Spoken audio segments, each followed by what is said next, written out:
Hey guys, welcome back to Tying Tuesday. My name is Ben, the warehouse manager here at AvidMax. Today I'm going to be tying up the river creature from Fish School. We've got a lot of these kits here in the shop and I just thought it'd be a great opportunity to kind of showcase what's in the kits, what the fly looks like at the end, and kind of what goes into making one of these in case you were ever interested in it. I find that they are very fun to get for around the holiday times. I'll get one for like my dad and I, and we'll just tie around for Thanksgiving or on Christmas, and it makes it more fun. So let's get started. Again, this is called the river creature. Today I'll be tying the brown version of it. It comes in chartreuse and they give you a black and olive color as well. Looks like it'd be a great bass bug if you're interested in bass fishing. I'm sure this would be a great start for you. So we'll get started by adding our thread. Today I'm using 210 denier brown thread to kind of match what we're going with.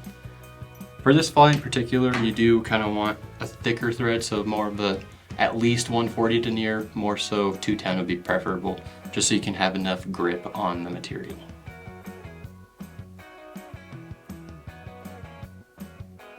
So I'll dress the shank and just put a layer of thread over it, go to the barb. I've found that this helps with the first step of tying this fly, which is adding in the rubber legs. This thread kind of gives it some grip on the hook shank.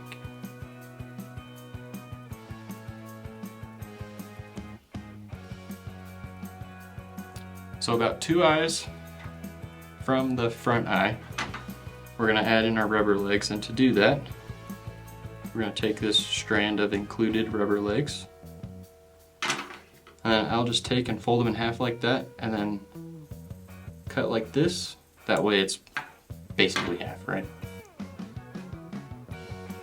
We'll fold this guy and start tying it in. I'll push really hard down on it and then kind of loosely wrap my thread around it to kind of get the shape of what I'm wanting to do. And after I've got 2 or 3 wraps on, I'll start to crank on it, and that way it won't move around as much.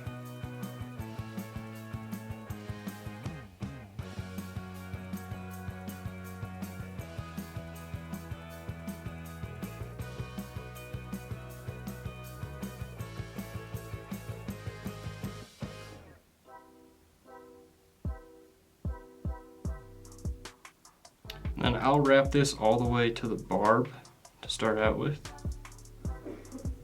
And then if you're using UTC thread, a little trick, if you spin it counterclockwise, it'll kind of flatten the thread out for you, and the thread will lay flatter while you're wrapping it towards the front.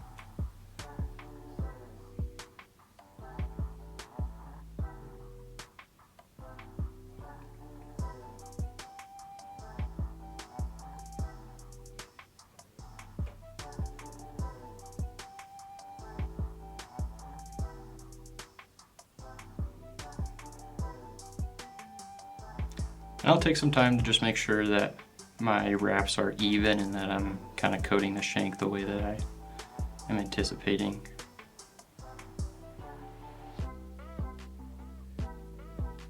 Cool, so now that we're done that, I'll take and spin it counterclockwise again, get it to lay flat, and then we'll wrap back towards that hook shank and we'll tie in our chenille.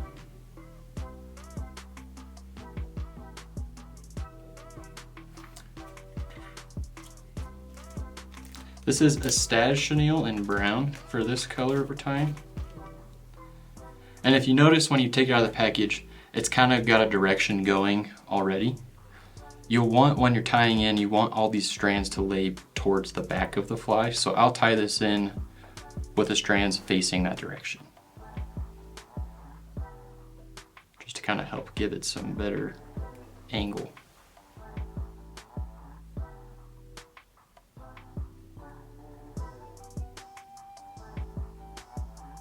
I'll wrap this all the way back to the hook eye, and we'll start going with our chenille.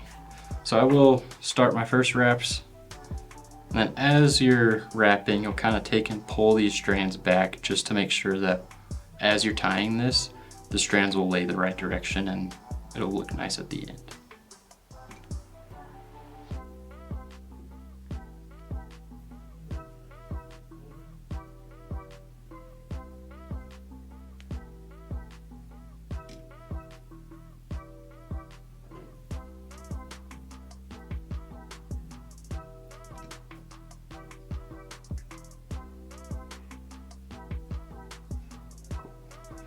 Now that we're there, you do want to leave a little bit of room.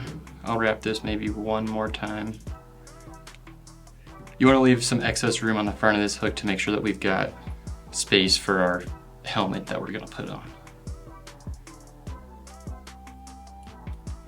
What kind of fly wears a helmet, right?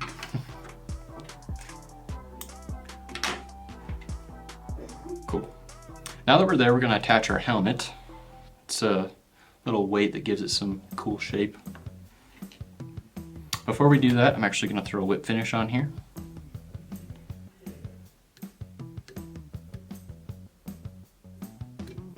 And then we'll cut our thread off actually, like so.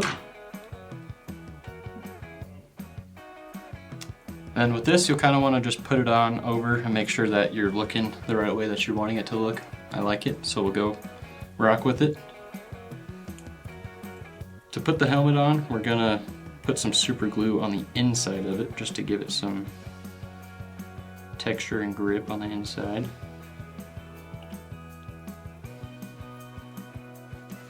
And now one side of this weight is heavier than the other, so you want to make sure that the top of it, see how there's more weight on this side than there is that side, that will be on the opposite side of the hook to make sure that rides hook point up in the water. But now that we're there, all we got to do is put some thread on, and we'll make a thread dam here to kind of keep that helmet from moving around on us. And we will attach our eyes and then we are done.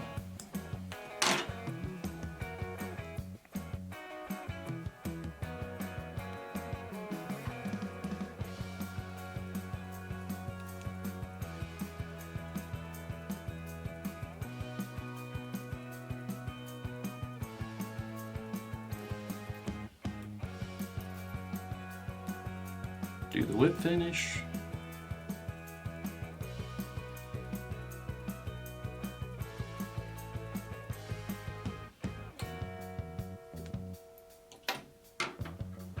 And when you pull to tighten your whip finish, always pull the same direction as the hook shank just to make sure you're tightening that knot the correct way.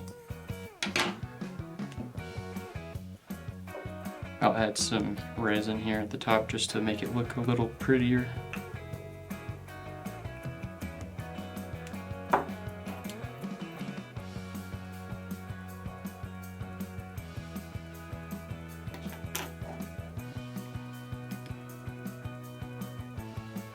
And we'll add our eyes onto this.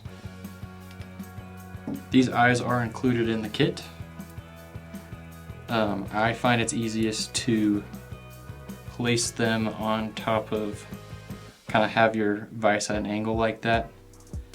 And then you'll dab your super glue right there. Maybe did a little too much, but that's okay. And just drop your eye in. You can push it down.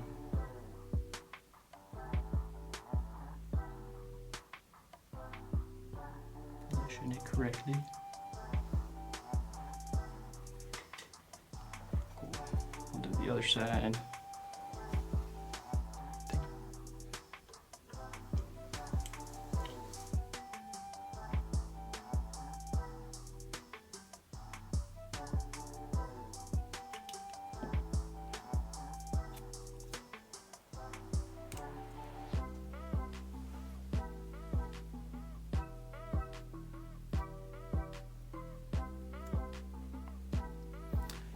And there you have it. That is your fish skull river creature. If you'd like to find any more of these kits, there are lots of options. We've got some good saltwater ties, some good rubber buggers, some minnows, some crawfish. There's plenty of options. Take a look at our website at AvidMax.com, and you've got a great Christmas opportunity for yourselves. Have a good one, guys.